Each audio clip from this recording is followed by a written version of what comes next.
The MenScape The podcast. MenScape podcast with Carl.J. Ashley.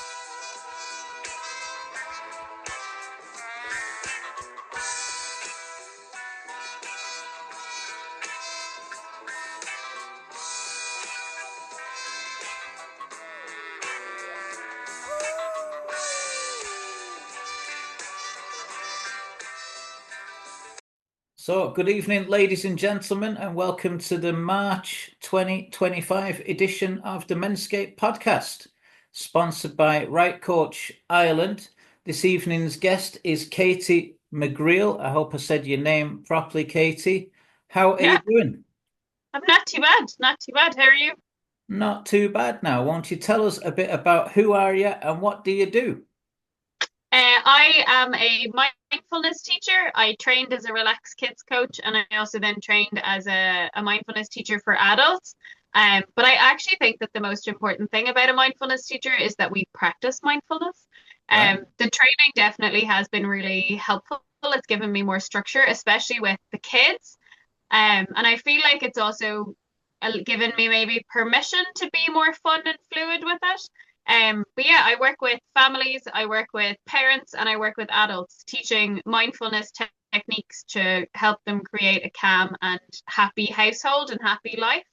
And it's only actually been I'm going to say like 6 or 8 months that I've realized the calm and happy was because I didn't have that as a child. So it was something that I wanted to help other people create. But I remember when I realized that that was the reason calm and confident or calm and happy was what I always wanted to help people create was because of my own history. And I was like, oh, wow. It was one of those, it's so obvious, but it's not obvious until you know it with ones. So, if you were God and you wanted to give someone a mission, and that mission was, for example, to help people, would you not put that person through exactly what they needed to heal in themselves to be able to qualify them to then be able to teach other people that? Yeah, that's what people say to me, that we pick our parents and that I have gotten from them what I needed to get in order to remember who I am and the power that's within me, which I now that I'm at the other side of it, I can identify with that a lot more. Right. I think I would have struggled potentially a lot more with that idea when I was still within it, or I didn't see that there was a problem. Um, but yeah, that does make a lot of sense. And because I know what it's like to live in a chaotic household, I know the importance of living in the peace, and I can see the two sides. I can see the difference that one makes over the other. Because since I've stepped away from my family, it's been like so much better in general, but so much more peaceful and calm, which has been really, really nice. Yeah. I see in some ways with my experience with the right coach, I'm helping people all over the world to tell the story of their journey. And that often involves a lot of courage because what people have been through might be narcissistic abuse, unhealed family trauma, addictions, depression, sexual abuse, physical abuse, all kinds of things. And I see in my own journey where it's literally been like a training camp to be able to help people with these things because I've been through addiction, depression, codependency, lack of self-love, bereavement, and more recently, parental alienation, which I wouldn't wish on anybody. So it seems to be that there's a strong correlating factor in our own personal story and then what we end up bringing to the world if you're on sort of a soul mission or a soul purpose, or if you're looking to be, connected to the higher or the best version of yourself, you know? Yeah, absolutely. And one of my big things with my work, and I found like in life in general, is that I want to have fun. And I love kids' toys. I love, like at the minute, I'm rereading a lot of the books that I used to read as a child, and I'm loving the playfulness of it. And I love doing things with families that are playful, like we pretend Like to be different Lego. animals. Not necessarily Lego. I love cars. Or my nephew loves trains and I love playing with them with him. Right. He gets annoyed because he's like, no, this is what we're doing. And I'm like, I just want it to go really fast. Because I grew up in a household of girls and we never had any. I always thought the boys got the cool toys and we got the boring ones. We never had any cars. And I love like cars that'll go on their own or and just to be honest, and I love playgrounds. I have a friend who lives in Berlin and I went to visit her and we went to this place. It was like a big garden and at one point we saw a playground and she looked at me and I looked at her and we both were like, let's go. So we like legged it over to the playground and we had so much fun in it. And I think a lot of why I love playing with things or like having fun and reminding other people to have fun is because I don't think that I ever felt safe enough to be able to have fun and to play with things properly. And even Right. that I'm rereading books that I read as a child, Right. I was such an avid reader. I like got completely lost in books and I read so many books as a child, but I'm rereading them now with kind of with a different lens, but also I'm like fully allowing myself to really enjoy them. And I think it's that I wasn't able to do that as a child because it was always like kind of always on the lookout for what was going to come next and who was going to give out to me next and what I was going to do or be told that I had done that I was in trouble for. So I'm really embracing that, but I also love helping other people do that. I remember teaching a family class and there was maybe six, so there was say three parents and three kids. And Mhm. one of the things that I do very, very often in classes with families or with just children is we pretend to be different animals. So I said, this was perfectly normal for me. And I said, so I want you to be an elephant. Pretend to be an elephant. How would an elephant walk up and down the room? Exactly. Exactly. I got six blank looks. And I stood there, and it was one of those moments where I was like, this is either going to go really well or really badly. Oh God, what have I done? And I'd said it, so I couldn't take it back. So then I did exactly what you just did. And I was like, well, this is what I would do. I'd be like, and like stamp around the room. And they did after a minute or two join in. And I was like, okay, okay. And then we moved on to the next animal, and like that, they all did it like straight away. But it really felt like they had to be given permission to be silly because There's a couple playing of games and issues there. having fun, it's all about, you just have to let yourself be silly. But as adults, we're like, oh no, I'll look like, what are people going to think? Or I'll look bad, or I can't do that. And I do definitely, especially if I was in my Cullen playground, and my niece is two, I think. And so she was two. We went to the playground because of her. And I said to her mother, here, I'm off. You look after her. I'm going to this really cool looking slide. And I did have one or two people say to me, oh God, that was very good, like adults. Very much like, oh, we wouldn't do that, or that's not something that we do, but you know, well done you doing it. And that you definitely get some odd looks sometimes. But I think adults, I don't think, I know, adults are too serious. It's really not that deep. Like it's not like life can be really serious, but we can also make it a lot more fun. But I think the reason why I fully embrace it now is because I don't think I ever was allowed as a child. I even remember when I was probably in my early 20s when I was still had a relationship with my family. My sister made so much fun of me because I read books, the Redwall Okay. books. Do you know if you know about them? They're fantastic and they're written so well and the stories are so good. And she just kept making fun of the fact that I was reading these kids' books. And I remember saying this to a friend of mine and she was like, but you work with kids. Like it makes perfect sense that you would read kids' books. But also, if you want to read kids' books, who cares? They're so much easier to read than like, I don't know, something that's more complicated or like written for adults. And it just, I don't know, I just love being able to have fun. And I love that I've kind of identified exactly why it is that I love having fun and love playing with toys or like doing the fun, messy thing. And it's been really interesting exploring that and fully allowing myself to dive into it as well. There's a chapter in my new book called The Power of the Written Word, which I'm publishing this month. And it's called Reparenting Your Own Hurt, Wounded Inner Child. And I had an experience microdosing on psilocybin a few years ago, and I literally took the hand of my hurt, wounded little boy that, like you, maybe didn't have permission to just do what he wanted to do, couldn't get angry, couldn't express his emotions effectively. Whatever it is for you, we've all got sort of two double suitcases full of baggage that if we don't unpack it, we're still carrying it around in our adulthood, you know? And a big bag on our back as well. Probably Yeah. some longer things, things further away. It So much sounds back. like you're in the process of reparenting that wounded inner child, and through the work that you're doing, you're able to recognize it in others and help them navigate a path through that. Yeah, I've definitely inner child work is a huge piece and a huge thing that I've done. One of the things that I do a lot of is journaling in general. So just Mhm. writing down any and every thought that I have. But I write do left-handed journaling, so my non-dominant hand, and it gives my inner child an opportunity to speak.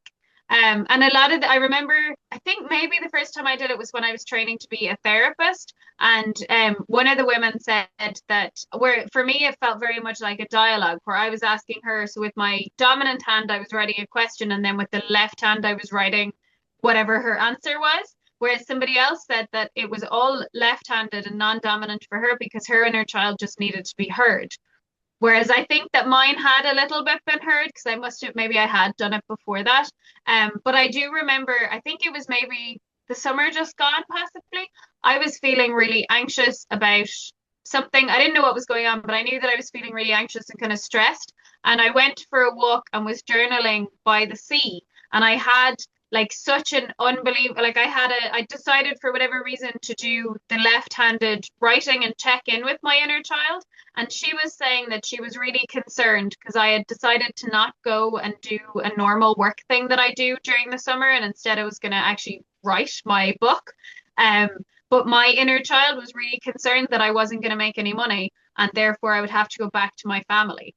And this was mind blowing. I did not expect that at all. I didn't know what the anxiety was about. Well, I knew it was financially and like, what am I doing? And I've just like decided I'm not going to do this big piece of work that I used to do, and like where does that go or what does that mean? But that was her fear that I would have to go back to them. I was like, oh my God, it was so, and I remember having such an emotional and big realization. And there was this family that were at like a table near me and they kept shouting and were making so much noise. And I was like, this was a bad place to decide to do this.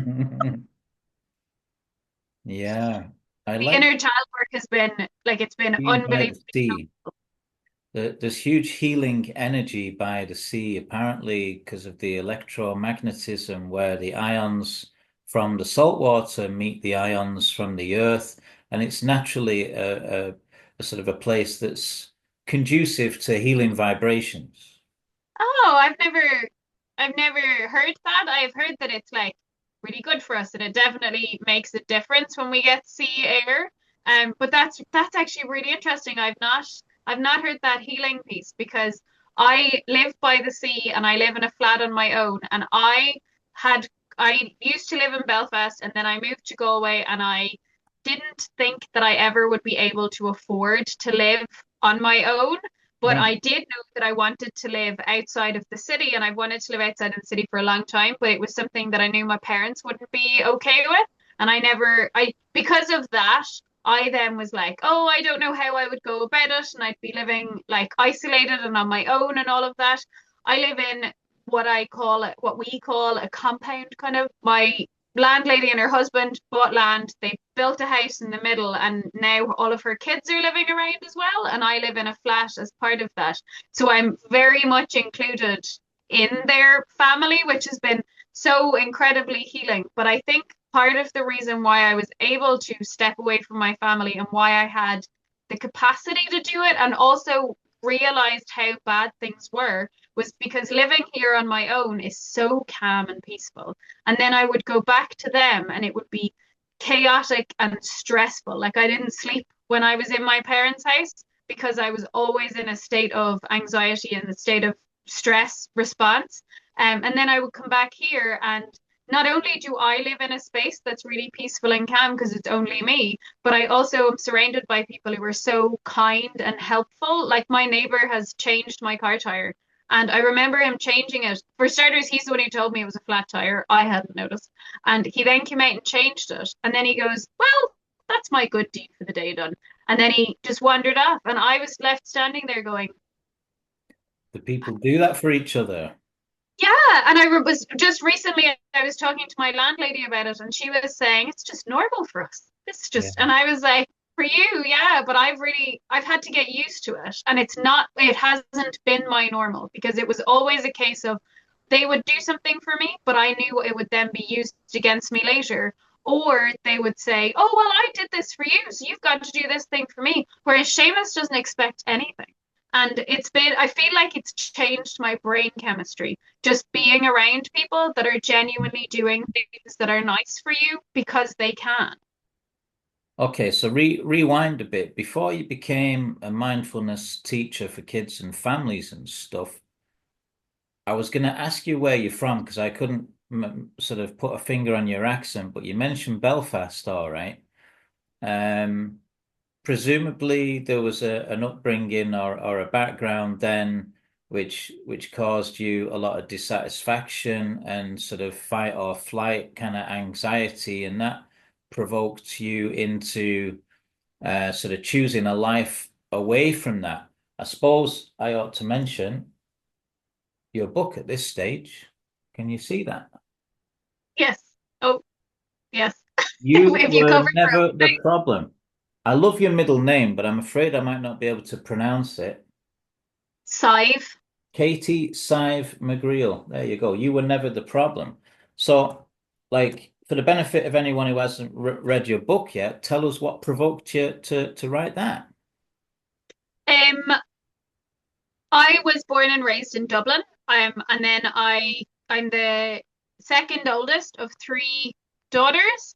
And I never felt like I was important. In fact, I was very not important. And when you mentioned anger earlier, I was never allowed to feel angry, particularly Right. towards one of my sisters. Anytime she would do something I didn't like, if I expressed that, I was told not to and I wasn't allowed. And we needed to help her because she has no confidence. And I have loads of confidence, but she had no confidence. And I remember when I was told this, I was like, did I leave my confidence somewhere? Did you see it? Because I don't know what you're talking. Like, what? How is it that she has none but I have loads? I don't get it. But we always had to help and support her.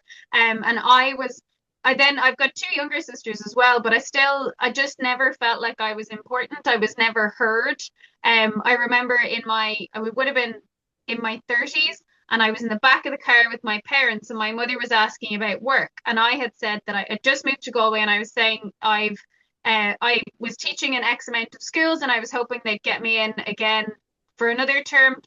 Good luck with that, was what my dad said. He wasn't even part of the conversation, but and I immediately shut down, and I just stared out the window, and I remember thinking, oh, I've felt this before.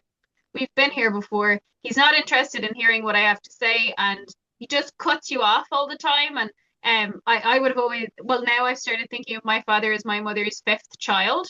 Because I even remember like he'd be walking down the road talking to her, and he would just be like, "Oh, would you look at that thing over there?" and completely cut you off. You were never heard about anything.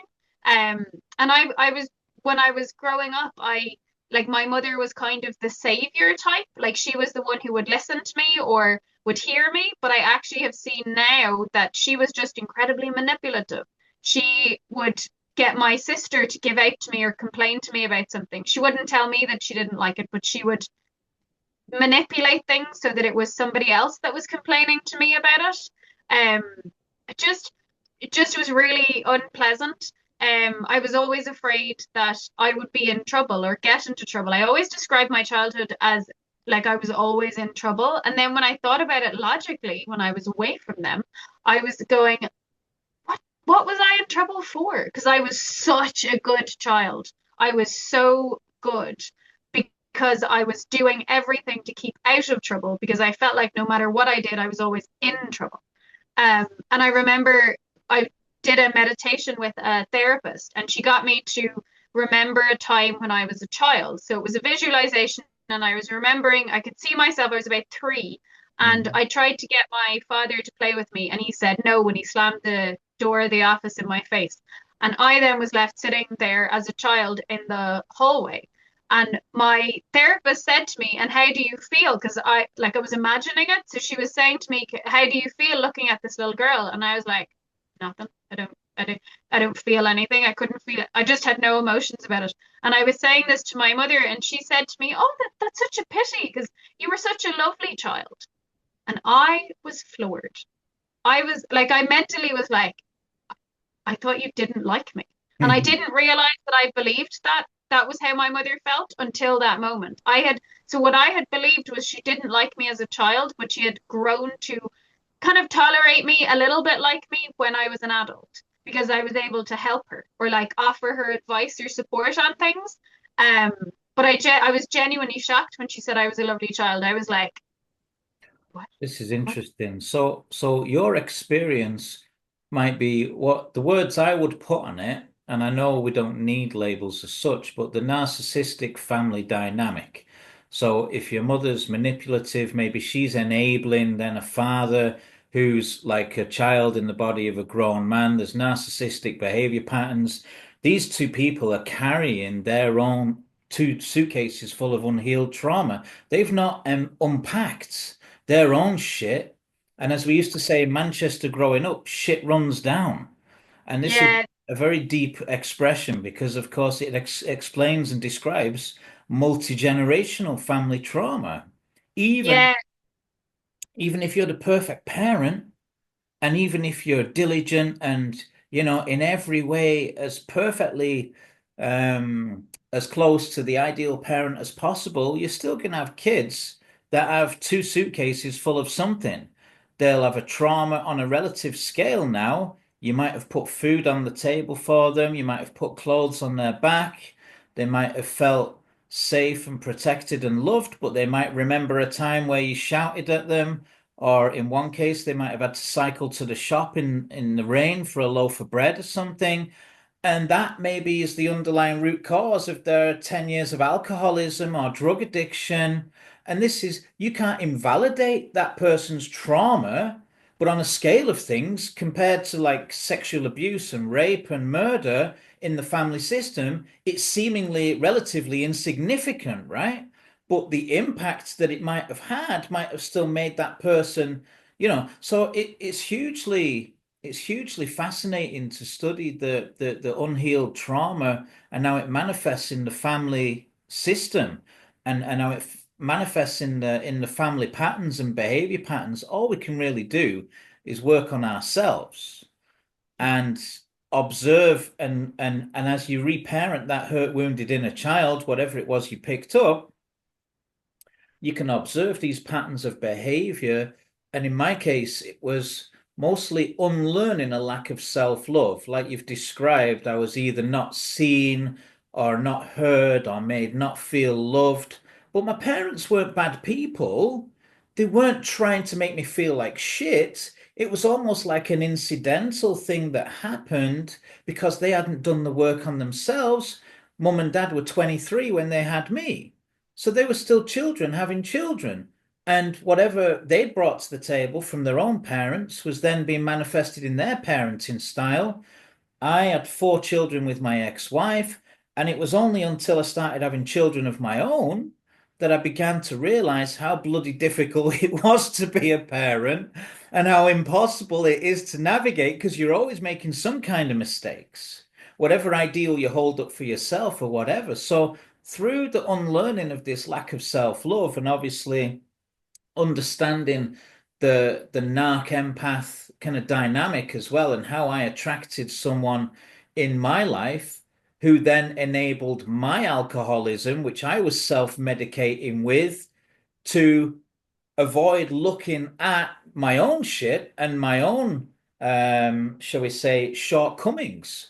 So presumably in my younger days, my children would have experienced me being an unskillful parent, saying things I didn't necessarily mean, behaving in a way that necessarily wasn't making them feel loved or validated, just as I was.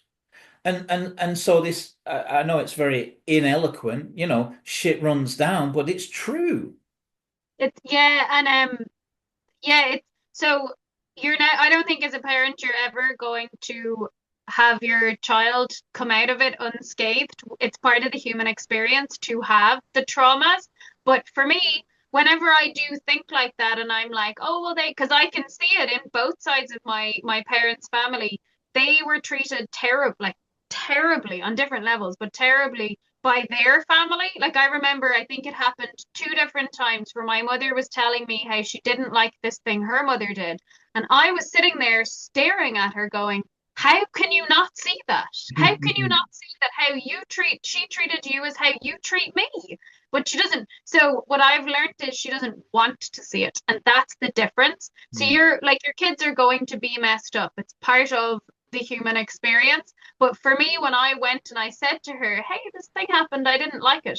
Yeah, my last phone call with her, I remember saying to myself, okay, if this is like, this had been years of abuse, and like we'd been in a fight, but she'd like stopped, it was a text fight, and she had just stopped replying at some point. But I was still like, you're so connected and biologically wanting to be connected with your mother, that even then I was still like, okay, I'm going to talk to her now, and if she can take any accountability for any of this, then I will go back to a relationship with her. And I was on the phone with her and I said, so I've noticed that you haven't really been calling me very much. Well, Katie, I'm just going through my phone log here, and I called on this date and I texted on this date, and I was like, okay, cool. You're not taking any accountability. So anytime, and this happened, this is I can remember it happening with at least one sister, but I've no doubt it happened an awful lot with others.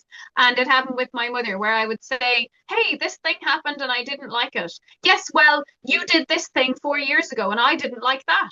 Or like my mother sent me a list of things that she had done for me. So she'd gone to plenty of doctor's appointments over the years. She had made great effort to visit me. My sister came to Belfast when I lived there, and I wouldn't see her. I wasn't speaking to her at the time. My parents came to Galway and I wouldn't see them. I told them that I was busy. Like, there was this list of, oh, these are all these things we've done for you. And there's such an entitlement. Like, even very recently, I've gotten an email through from my mother, but it was sent to me through somebody else. And in the email, it says, I'm wondering if Katie McGreal, and in brackets, my daughter, is still your client. And even the fact that she felt the need to say to this person that she's my daughter, that I'm her mother, or she's my mother, and that I'm just like, what does that have to do with anything? This person, you're asking if she has contact with me. The person doesn't need to know whether we're related or not. But my mother feels like she does, because even in like when I've gotten voicemails from her, or she sent me a card during the summer, it's all been, this is your mother. And it's just this sense of entitlement that because she gave birth to me and she fed me and clothed me, she therefore has authority over me, and I need to go and contact her again. So I do, like, I 100%, even I have a friend who has, best friend has twins. And whenever she's gotten like stressed about it or been like, oh God, the poor kids, I'm like, look, Amy, you're going to mess them up. It's just the human experience, but apologize. When something happens, you say, I'm sorry, I didn't mean to do that. I can remember my father apologizing when I was in my 30s once. I don't remember my parents like never apologized for anything, because they won't acknowledge they did anything wrong. In the household I was raised in, it was right or wrong. There was no just in the middle, or it was an accident. My sister, so I think I would have been a teenager and my sister would have been maybe like 8, possibly, I don't know. I remember, but we were both in the kitchen at the same time, and Ailbhe was trying to cut a melon with a butter knife, and my parents were in the room next door and they were shouting at her to cut it. I think Dad must have wanted the melon or something. But I looked at her and I was like, Ailbhe, you're never going to cut that with a butter knife. You need to get a sharper knife. So she goes and gets a sharper knife and she cuts her leg. And to this day, that is my fault. It is all my fault. It's entirely my fault. I am the bad person, because it was an accident, but there were no accidents in that household. The blame had to be on somebody, and it had to belong to somebody, and it was always 99% of the time put on me. So, But it's that my parents can't say, so in reality, they were the adults and they couldn't admit that they did something wrong, because if they admitted they did something wrong, that would make them a bad person. They have this really skewed view of right and wrong, okay. So and there's no gray area at all. what do you think happened in their respective childhoods that made them be unaccountable and not very authentic then? I think for my mother, I've identified a lot more with my mother, like thought back on it, because I can see that my mother's mother and her family treat her very much like she treats me. So in her household, she was the youngest, and she was blamed a lot for a lot of things, I think, and told that she was wrong. Therefore, being wrong is a terrible thing. So if she's wrong, it makes her a bad person. And I could see it. My uncle passed away in 2020. So it was the middle of COVID, and there could only be like 10 or 20 people in the church. I can't remember whether it was 10 or 20, but my mother's side of the family is very small. There's my aunt, her husband, my family, which is six of us, and then there would have been three of the bereaved family. And my mother got a phone call the day before the funeral, and on the phone, my mother's niece said to her, "Oh, only you and Katie can go into the church because my dad's friends want to go in and say goodbye to him." And my mother was like, "Excuse me? What? Why can't everybody else go in?" "Oh, but only this amount of people are allowed into the church, so his friends want to go in and say goodbye." And my mum wouldn't stand for it. She like refused and kicked up a fuss, which they didn't expect. But I was like, so basically, my grandmother treated my mother like crap, which meant that my mother's siblings treated her like crap.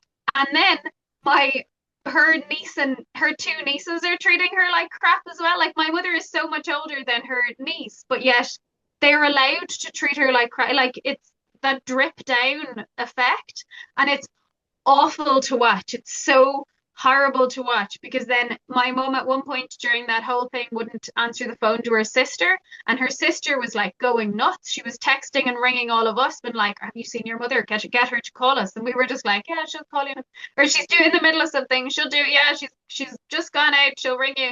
And it was my mother didn't want to talk to her, and I think she didn't talk to her for about 3 hours. And after that, she did give in, and she rang her, and she's still like, she sees them all the time, and she still lets them treat her like dirt.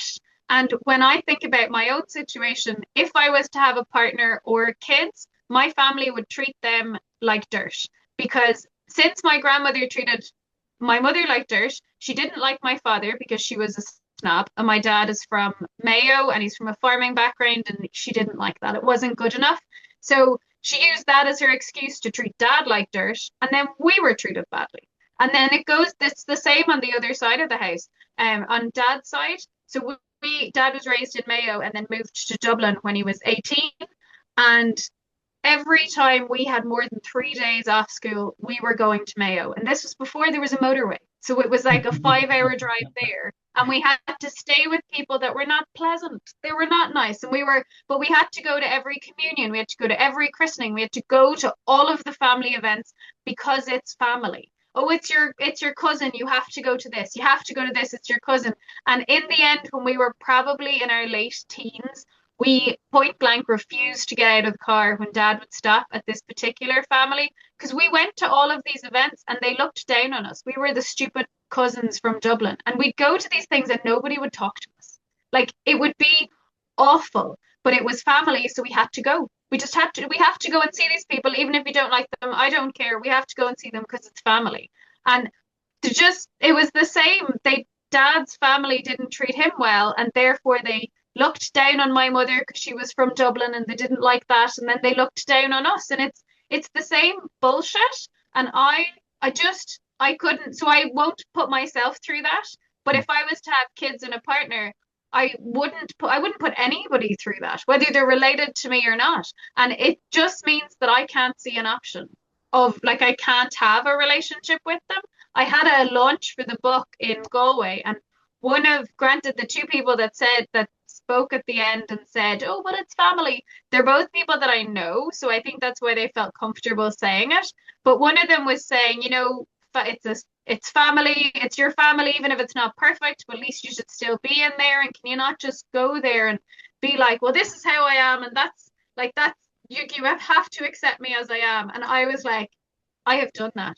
I spent 33 years trying to be there and try. Well, for starters, for a long time, I tried to be what they wanted me to be. That wasn't good enough.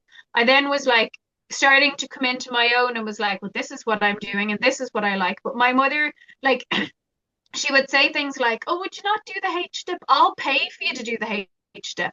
Because she wanted me to be a teacher because it was a nice steady paycheck. And like there was no accepting of me wanting to do my own thing. There was no, like, even that I wanted to live outside of a city, they weren't allowing that, and they had so many comments about that. Nor you like, would you not get lonely living out there? So you're going to be living on your own all the time. And all of, like, just nothing I ever did was good enough. And I just, if I want to be happy, I can't have a relationship with them. And that's just how it is. And I've absolutely accepted it. And to be honest, ending my relationship with them was probably the best. No, it wasn't probably. It was the best decision I've ever made. I just feel so much happier, and I've done things that I would never have done if I had been in a relationship with them. Yeah, I've been taking notes whilst I was listening to you because there was 3 or 4 things I wanted to come back to you on. I find this stuff fascinating. Firstly, it seems that you've been able to develop some kind of empathy for both your mother and father, given the family dynamic they were reared within. But because they didn't necessarily develop the tools to be authentic, they were still in the grip of a need for approval. And this comes up a lot with have you heard of Dr. Gabor Mate? Yeah. Yes. Yeah. Yeah. Yeah. So Gabor is a brilliant sort of public speaker, and he's written a couple of books. And the thing that I really took from what he was on about was this need for approval versus authenticity conflict. And unfortunately, a lot of people, both men and women, are still going around in their 30s and 40s groomed with this need for approval. In other words, they care what everybody else thinks. And that drives their behavior. And we saw this in the lockdown with the virtue signaling behaviors that manifested, and you could see very publicly how that could be seen. There was a quote that what you were saying reminded me of, and it's a oft misquoted short sentence where it says the blood of the covenant is thicker than the water of the womb. In other words, the friendships that we develop, and this has come up a dozen times recently with clients, the relationships that we choose can have a lot more value than the relationships which we had no choice over. But interestingly, in our culture and in our society, the quote has been subverted to say that blood is thicker than water, which means you ought to have this loyalty to family above and beyond the relationships that you've chosen in your life with people that are not your blood family. And I find that remarkable. My dad would spout that Of course he all would. It justifies all manner of behavior patterns. yeah, yeah. He In loved that.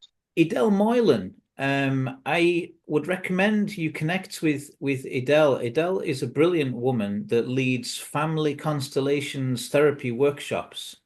She's In based Galway. out in Moycullen in County Galway, and I've done workshops with her in Limerick and Tipperary, as well as, sorry, in Limerick and Galway, as well as in Ennis. I did it with, I think I did it with Edel in Tipperary as well. Absolutely brilliant. It'll give you an even greater insight into what you've described in your book and what you've talked about here. And they reckon it's worth 10 years of psychotherapy attending each one of these workshops. So I'm not sure about that, but it definitely helped me on my own healing journey. And what I was going to ask you, because I work with clients that are healing through writing, did the writing of your book bring a lot of mental health and healing to your own journey and understanding yourself and blossoming into a woman where you've got really respectful, healthy boundaries for yourself and then for others? Um, yeah, so writing the book was incredibly healing.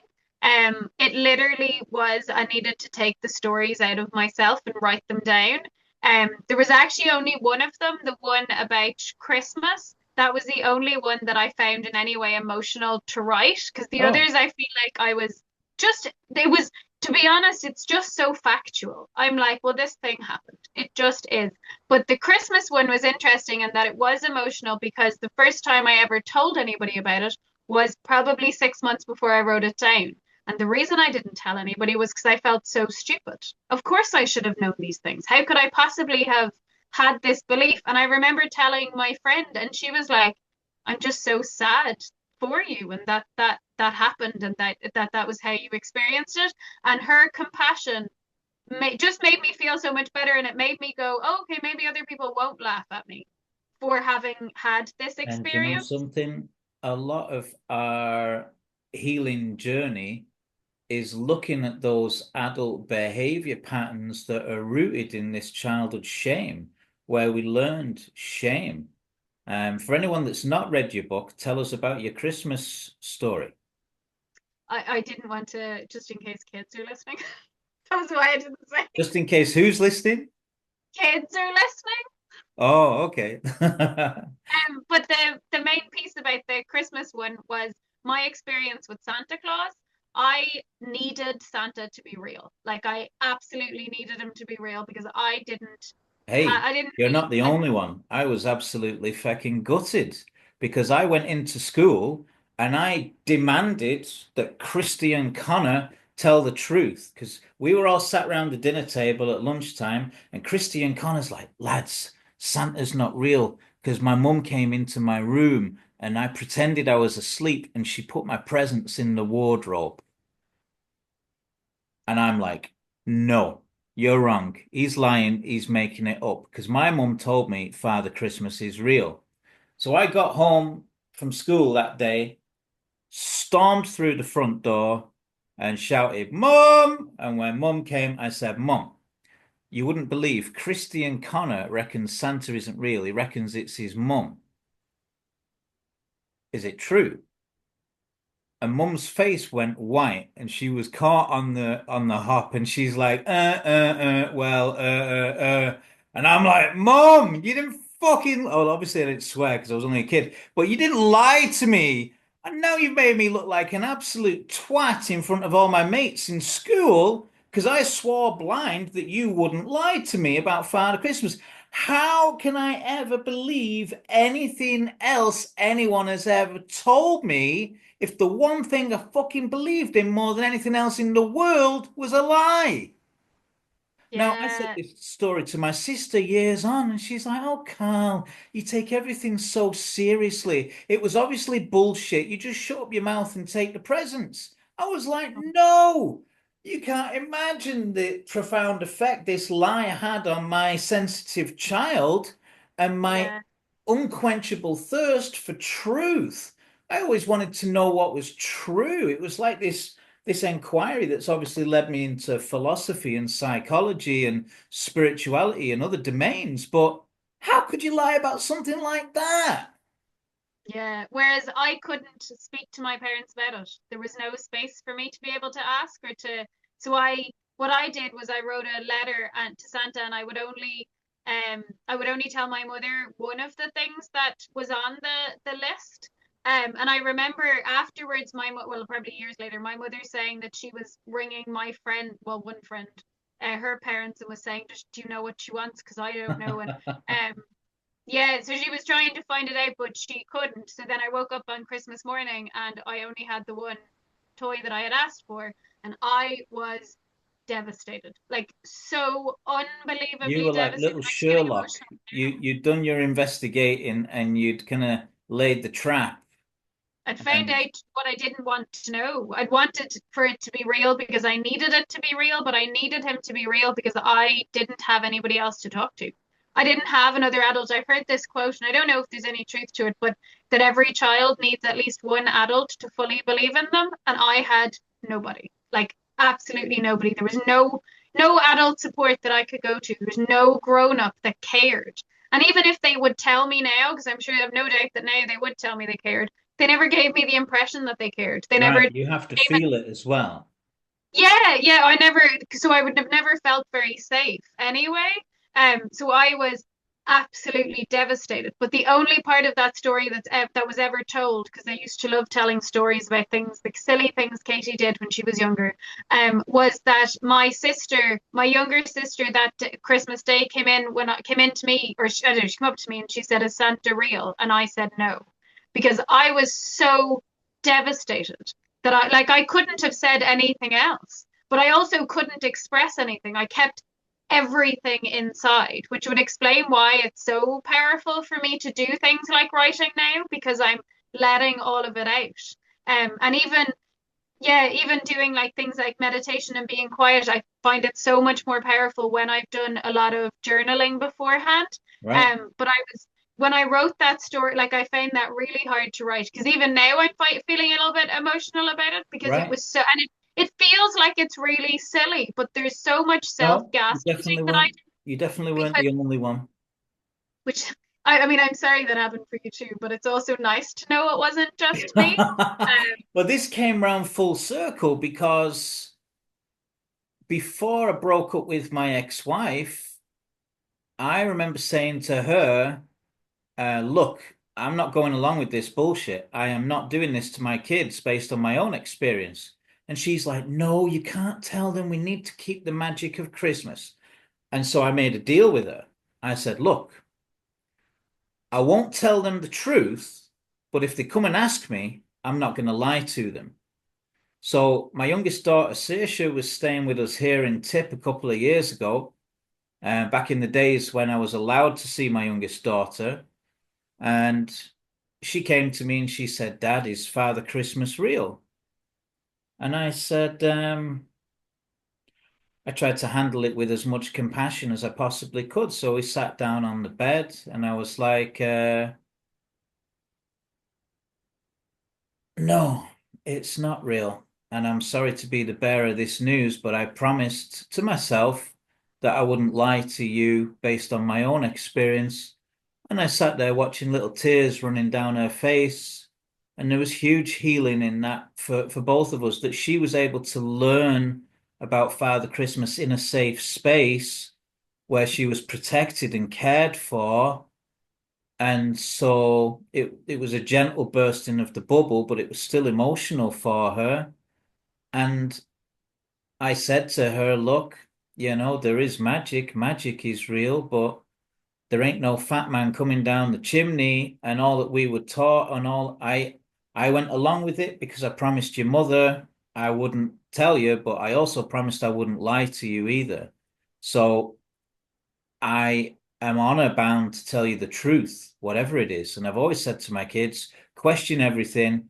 And if you want to ask me anything, I'll always tell you the truth. So they know they're going to get that from me. And so I rationalized it in such a way that if she was old enough to ask, she'd already probably figured it out anyway. And indeed, she was about 12 years old, you know? I feel I have like really mixed feelings about it. Like my niece and nephew both, they're 5, so they obviously fully believe. Um, but I have really mixed feelings about it. And if I had kids, I don't know if I would. But it's like I'm watching my niece and nephew, and I know that they're in a safe space, and I know that, like, I remember I think it was very close to the end of my relationship with my family, and I was in their house, and my friend's partner was saying that their little girl had been sick. And you notice any change in her mood, but on this day she'd like sat on his lap and had fallen asleep, so we knew she was sick. And I remember sitting there staring at him thinking, you notice every change in her mood? What? Is that a real thing? Genuinely shocked. And I was like, what? Do Because I was thinking back to me and was like, no, if they did ever notice a change in my mood, it was to tell me that I was grumpy and I was huffy. I was a very huffy child, mostly because I had emotions and I didn't know what to do with them. But I was a very huffy child, according to them. And I just remember being really shocked. So knowing that when he said that, so knowing that they are in a safe household and that they can go to their parents and talk to them about anything, it makes me feel a lot better. But I do still get the ick about the whole thing because I'm like, we're just lying to them. And it was this huge lie because for me, I had like an idea of what he was and what it was in my head, and I thought I had a person to talk to, which basically was just me writing letters, obviously, which I would have only happened once a year, I suppose. But I thought that I had a grown up that cared and listened to me, and then I found out on Christmas Oh, Day that I didn't, and I was like, listen, you can still write a Christmas letter to me if you want. How's that? I've got the beard. I've got a few more questions, right? okay, What is your favorite smell? roses, Beautiful. yeah. Obviously, have you ever written a book? You've answered that and we've addressed that. Have you ever jumped out of a plane? No, but I have bungee jumped. I lived in South Korea and other people were doing it. So I was like, let's do this. I was terrified of heights at the time. Everybody knew that I was terrified of heights. And you know what I learned about bungee jumping? Your fears don't go away. Still terrified of heights. Still will never do that again, Right. ever. But you faced your fear and did it anyway. Yeah, and I won't go back. No way. Doing your fist pumps there through the yeah. So have you ever ridden a horse? Yes. Yeah. Ever driven a Ferrari? No. Ever eaten an insect? Yeah, to get attention in primary school, I ate green flies. Oh. Yep. Have you ever walked on hot coals? No, I've heard of that and I've seen people do it, and I was like, no, thanks. Have you ever done public speaking? I suspect you might have, or you will be doing soon. Yeah, yeah, like I had the launch for the book. Um and yeah, like I've emceed a launch for somebody else. Um yeah, I have. Yeah. Cool. And have you ever been abducted by aliens? Not that I know of, but I don't know if I would know if that happened.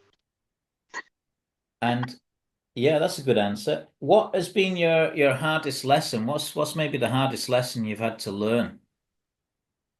I think it was probably the reality of my family dynamic, Right, mostly my mother, because as I said, when I realized how that things were not good, a lot of my anger went towards my oldest sister. Um, and then and probably like it took a really long time for me to acknowledge that my sister is abused and was abused the same way well, differently than I was, but was in right. an abusive dynamic. But also she Yeah. was a child, so there was a lot of anger towards siblings, and it took a really long time for me to be able to acknowledge that actually my parents were the ones at fault, and then to see and to be able to identify my mother's manipulation of everything. That was like that. Oh, it was really heartbreaking. Like if this flash could talk, I sat on the floor so often and cried. Oh, Um, yeah, oh, so much. But I am, because I teach mindfulness, but I'm teaching people mindfulness so they can feel calm and relaxed and peaceful. But you're not going to feel that if you don't feel everything that's happening. right. So mindfulness is awareness, and it's being aware of when you're feeling really angry or when you're feeling really sad. And all the energy, all the emotion wants to do is to be felt. Our emotions are energy in motion. So I knew when I was feeling sad, I needed to just sit there and really cry it out because I had Right. so much grief and sadness in me that I needed to feel the physicalness of it to move it out. Otherwise, it was going to just stay stuck within me. And that's a huge lesson. Some people don't make it that far. Um, yeah, I remember crying for weeks and weeks and weeks on end and literally letting go of 30 years of repressed emotions, crying over Yeah. things I never had a chance to cry for. Because growing up in the 70s in Manchester, boys don't cry, right? No, I think there's still a little bit of that. I don't even think that maybe boys now, when they're like kids now, maybe there's more space for their emotions. But I think like because I grew up in the 90s and there was definitely like boys and men didn't have emotions. What are you talking about? So I think there's still an awful lot. There's still a lot of that in adults. I remember saying to someone during the summer that we're actually all just children. We may look like adults, but we're walking around like children because we react in the same way that children would. But also we all have an inner child. So I even yesterday, there was an instance where two separate people just forgot to get back to me, and it was hitting my forgotten about an unimportant wound, and I was reacting to it from that childlike place. And that's where I like really question and maybe self-gaslight again. Is it okay that I'm reacting this way? And like, is my anger and frustration towards this, is it valid? Because I don't feel like I know what the scale is with regards the reacting like that. And it was okay because it was through emails. So I got to like sit with the emotion and be like, what's this about? Let's not respond yet. But when the person's in front of you, it's different. See, once you have the awareness, and this is why the healing journey is never really complete. You just move up a level, or you move into a wider room, and you can notice and observe your triggers still happening, but hopefully they happen more infrequently and they have less impact, because your awareness is the greatest tool that you can have in dealing with them. Yeah. Absolutely. Yeah. And that's what mindfulness is. It's being aware of what's happening when it's happening. So yesterday I was aware I was getting really frustrated. And then I was like, oh, this is why. I get that. Let's sleep on it, not reply to them yet. Moving on. What are your favorite books? Are there any books that you've read that have had an impact on you and changed your life? Are there any books that you would recommend, and why? Yeah, Gabrielle Bernstein's The Universe Has Your Back. That was the first spiritual book that I read that I remembered and continued to use the tools after. You know, when you read a book and you go, oh, this is great, but you kind of forget about it. Whereas with that, I remembered and was using it then in regular life. And right now I'm reading about 5 books at the minute, but one of them is The Big Leap. And again, that's using like the tools in it. They're really sticking. One of them is to notice when I'm worrying about something and go, oh, I wonder what emotion that's hiding. What is my ego trying to stop me from being aware of in my body? And that's been really, really helpful, particularly the past few weeks. So would highly recommend those. So Bernstein, The Universe Has Your Back, and the second one again? The Big Leap by Guy something. Big Leap. We'll find out, and we'll put it in the notes under in the YouTube.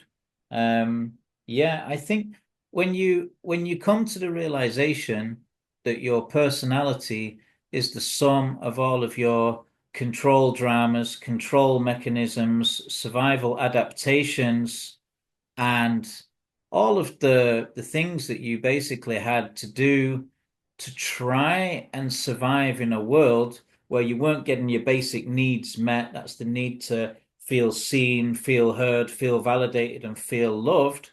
Once you have the awareness that these become the sum of your personality traits, you can decide whether you want to continue with them or just to let them go.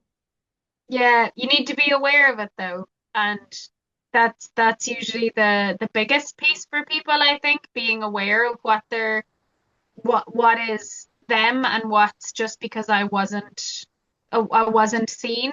I even like there was some really, I think it was a need for like there's basic human needs, but I think being seen or a feeling of belonging is a basic human need. And I remember when I learned that, and I was like, because I just felt like I was needy and I was needed like I wanted other people to see me, and I felt like I was being needy and it was a bad thing. Right. And I found out that it was a basic human need, and I was like, what?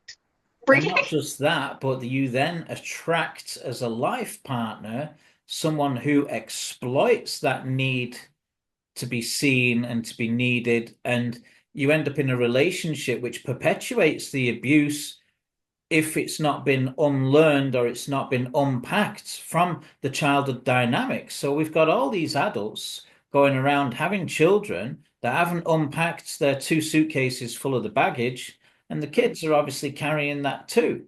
And that's Yeah. life. That's society. That's all the people that are not having children that seem to be, have done a bit of work on themselves. I'm a Sangha member in Sunyata Buddhist Center for the last 15 years. I'm sitting with, monks and nuns and fellow lay Buddhists in meditation workshops, retreats, weekends, 10-day retreats.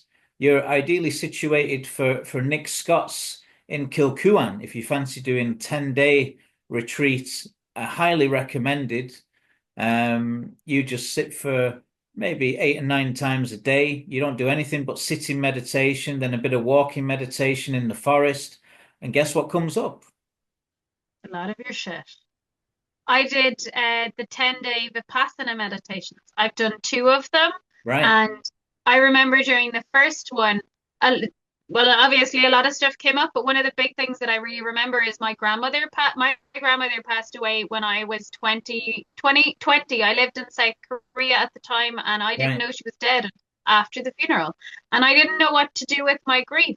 So I held on to it for about 8 or 9 years. And then I went to a 10-day silent retreat, and I was shocked when my grief around my grandmother came up during that. And up until that point, anytime I spoke about her, I would get upset and I would start to cry.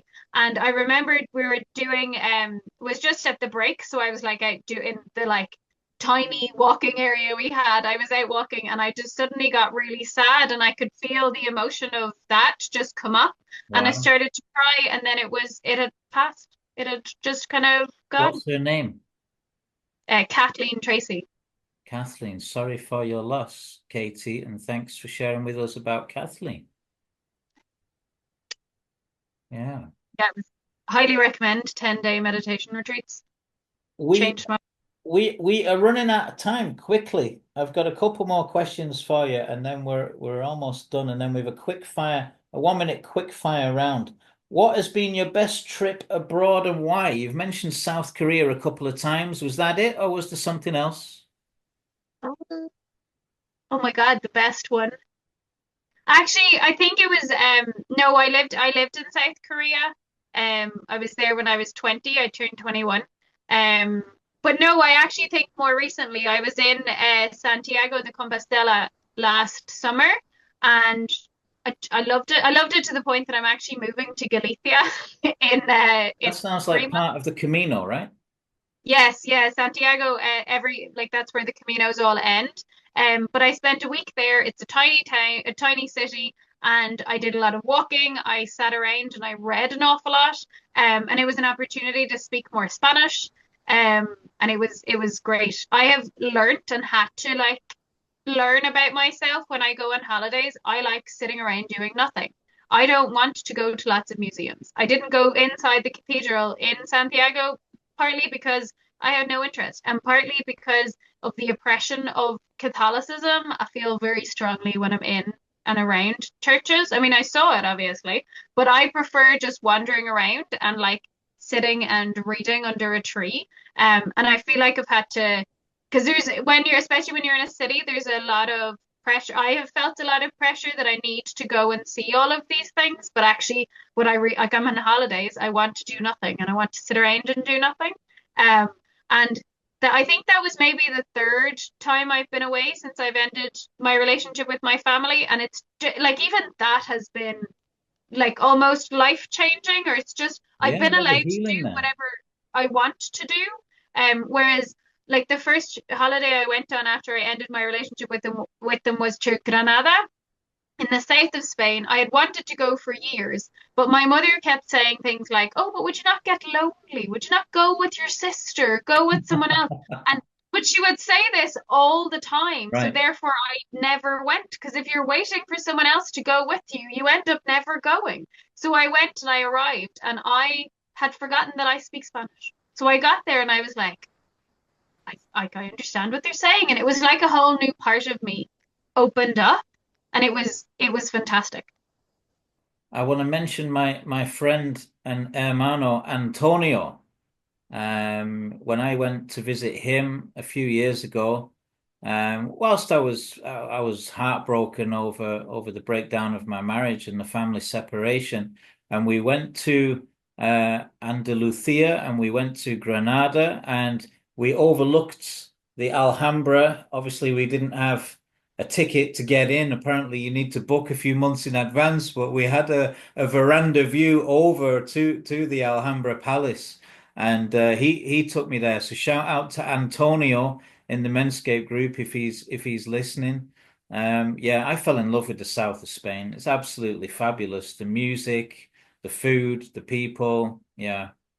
Yeah, too Interestingly, hot for me to live there. So when I realized I wanted to yeah, move to Spain to be fluent in Spanish, I was like, well, where could I go? It turns out my spirit or my soul already knew where it wanted to go, but I didn't right, know. I was like, where could I live? And I was like, absolutely ruling out the south of Spain because right. I do not want it to be too hot. The Paddy Tan. Yeah. No, no, no, do not want it to be too. I don't want it to be too cold, but I just know that I wouldn't enjoy it being really, really hot. Interestingly, when you were talking about the cathedral, I felt obliged to share with you part of my own soul lineage is persecution by the Catholic Church as well. I did a couple of sessions where past lives this came up, and they whether it was the Protestants that were in power killing the Catholics or the Catholics that were in power killing the Protestants, the problem was obviously religion was just a tool used to control the hearts and minds of people and the land and to justify these abominable and criminal acts.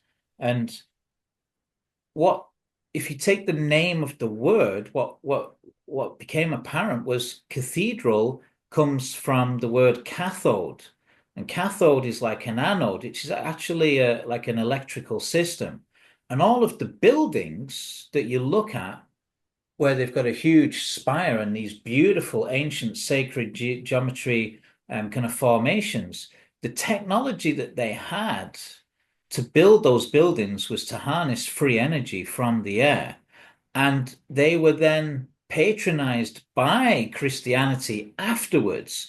So they might have been made to look like they were always churches, but they weren't, that wasn't their original purpose.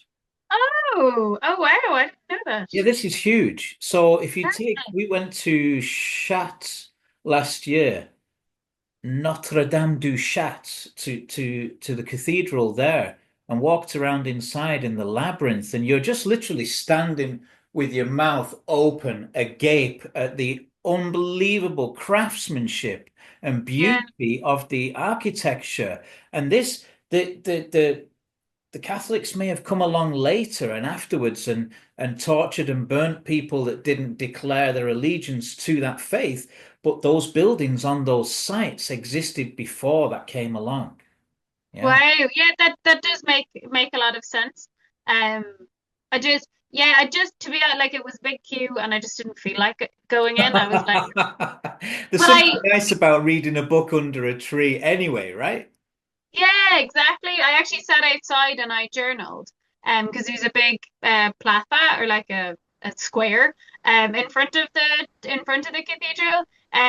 But even because I think for me it's been more the control in my own life, the control that the Catholic Church has had on, and then Right. the things that have made our, because I actually have like I And the grew shame. up. I was raised Catholic and grew up Catholic, and but a lot of people of my generation, they seem to have stopped being Catholic very early or very young, whereas I remained a believer until I was probably in my mid 20s, maybe. But it wasn't that I believed necessarily in the church. I believed in a God, as in, and I believed in something bigger than myself. And now what I've done is picked and chosen what I do believe in. And it's just that I'm incredibly spiritual, but the only way that I could see to be spiritual was to be religious and to be Catholic because that was the only option for Catholicism. Yeah, that's interesting because it took me a while to realize that there are some perfectly beautiful people who are, just happen to be Catholics as well. And if you're kind of rejecting all Catholics and all Catholicism, you're throwing the baby out with the bathwater as such. And It's I think somebody must have said to me at some point that you can't pick and choose what you believe, you have to accept it all.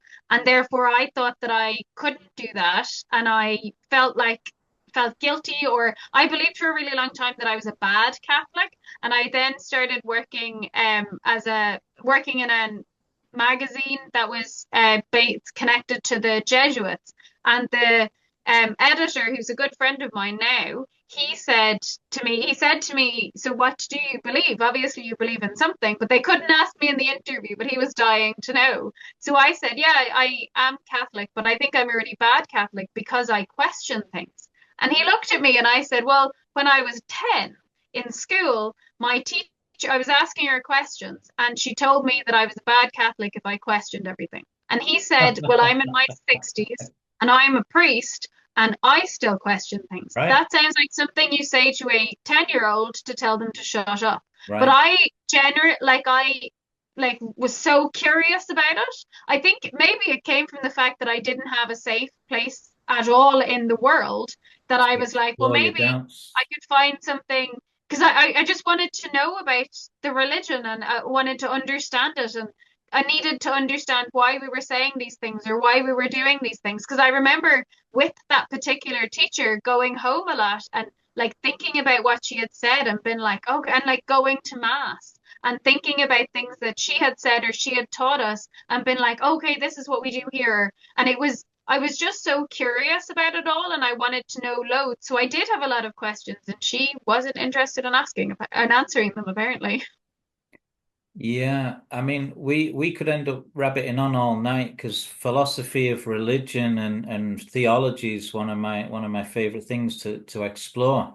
What I would say is a couple of my clients that I've worked with over the years that are writing books with me have basically described themselves as recovering Catholics because as children they were physically abused, in some cases worse, and were carrying into their life this notion of original sin, that just their existence was a shame or something to be apologizing for.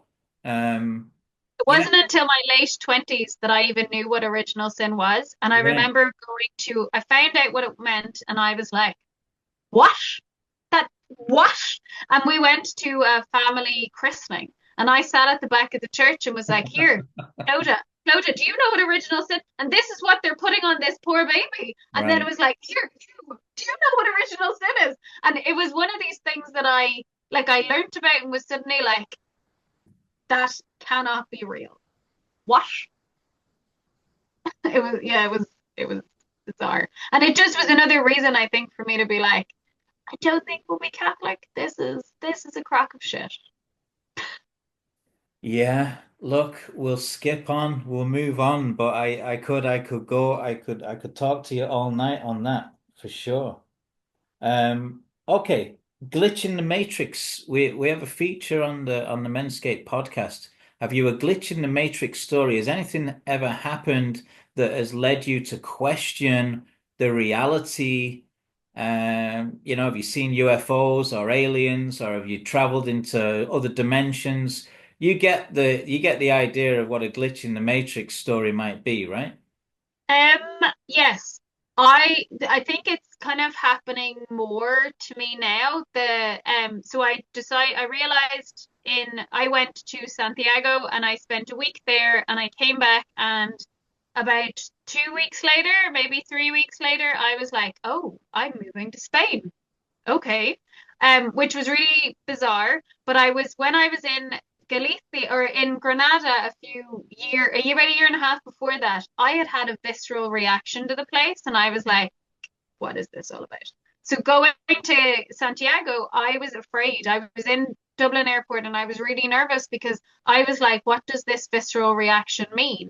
And I remember thinking, I don't want to move to Spain because I don't want to restart. I don't want to do everything over again. And 3 weeks, a month later, I was like, we're moving to Spain. And then I was like, where am I going to go? I knew it wouldn't be straight away. So this was during last summer that I realized this. I knew it wouldn't be straight away. So I was like, oh, I wonder where I could move. And then I saw the name A Coruña and I immediately knew that's where I was going. And I was like, I've never been there. It's half an hour north of Santiago, but that's where we're going. And then I was doing a journaling piece, I think. And my higher self, her name is Julie. And during the journaling, Julie was like, you need to meditate. You need to sit down and meditate. And I sat down and I had just sat down, put on a timer for like half an hour or something. And I had a past life regression, but it's the first time I've ever done it without somebody guiding me. And in that regression, I saw that I was in Santiago or in A Coruña, and there was someone that I met when I was in Santiago when I was there during the summer, and they were there as well. And then suddenly they got hit by a bus, and I was like overcome with emotion, and I was like, "What's going on?" So I You then have started some writing again. unfinished business, Katie. Well, I You think have in some some unfinished business in Spain, shall we say? yeah, I do. I really think that it's because I don't know why I'm going. Like I've never Well, you'll been. find out when you get there. Yeah, no, it definitely would.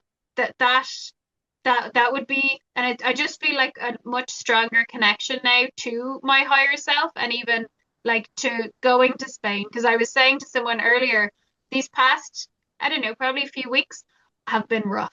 Like I've been very much like I don't know what I'm doing. I feel very lost, and but I feel like I'm in that space because I'm finishing up things here. I have a lot of emotions and stuff that are coming up. Like I went to visit Westport at the weekend, um, because that was where I spent a lot of time when I was growing up, and I need to let go of a lot of the family stuff. Um, and I'm very much like I feel like I'm hanging on to the back of a car and it's going really, really fast, and I don't know where it's going, but I'm just hanging it because I've had that because I had that experience with the past life thing, and I've so much that it's just very much like this is where I need to go. I don't know why, but I also am like I'm still here because I need to wrap everything up here so that I can go and not carry all that baggage with me over there. It's Cool. deep. It sounds like you have a lot of courage to be able to, yeah, if you're guided by spirit and you're surrendering to that, that requires courage. So fair play to you. Thank you. Yes, a lot of courage to the point that I'm like, do we just go and get a part-time job? Is that is that what we do? I Well, haven't. you might need to get a job and have one foot in the world of buying food and paying bills to support your work in the spiritual world and the healing and the other work that you do. But that's the thing I do. At the minute I'm actually teaching an awful lot of Irish, which came completely out of nowhere, but it's all online, which has been really handy for me, but also will be handy because I can continue it when I'm over there. So Yeah. it's not like I don't have one foot in real life, and I think there's been an awful lot of being mean to myself. And been like, you need to be doing more or doing different things, and a lot of awareness of that, and been like, hang on a second, no, we don't. We're doing okay. Yeah, forgiveness for yourself and compassion towards yourself is a massive thing. And it's an ongoing journey at the minute because it feels like whatever energies are going on at the minute, it feels like it's really being activated. Because I mean, I can be very hard on myself, but I'm also very self-aware, and I do think that the past few weeks it's definitely gotten a lot worse. Buckle up, Dorothy. Yeah, 2025 is going to be wild. That's what they say. That's what they say. Well, I guess before we do our 1 minute quick fire round, all that remains is for me to thank you for your time this evening. We're Right. recording a little bit earlier this month. I'm going for an operation next Monday, and I don't know what physical shape I'll be in. So I wanted to do this before I do that. We'll put this Yeah. out in the first week in March, and I look forward to some. Birthday week. Huh? My birthday week. My birthday is the 6th of March. So good timing. Good timing. Oh, you're a Pisces like my mum. Oh yeah. Yeah, Emo water sign, emotion, and psychic potential. Yeah. Will you be at the show in Ennis this weekend? No, I won't. I will be at one in Galway the end of April. Yeah, Yeah. cool. So, how can people find out about you and your work if they want to know more? I have a website, solasrelaxation.com. My business is called Solas Relaxation. so the Irish word for light. And then I'm also on Instagram and on Facebook, Solas Relaxation there. So we'll put that in the comments below as well. Right. 1 minute quick fire round. Aldi or Lidl? Aldi. England or Germany? Germany. Sunset or sunrise? Sunset. Blonde or brunette? Brunette. Manchester or Liverpool? Manchester. Brown or pink? Brown. Kerry or Dublin? Kerry. Spots or stripes? Stripes. Gardening or the gym? Gardening. Boccherini or Echo and the Bunnymen? Pass. I have no idea what either are. Sun or moon? Moon. Emerald or ruby? Ruby. Silver or gold? Gold. Beer or wine? Neither. But Meat. beer. Meat or cheese? Meat. Onions or carrots? Onions. Salt or pepper? Salt. And finally, forest or beach? Forest. Very good. Thank you so much for your time today on the March edition of the MenScape podcast. Katie Clive McGreal. Thank you for having me. You're welcome.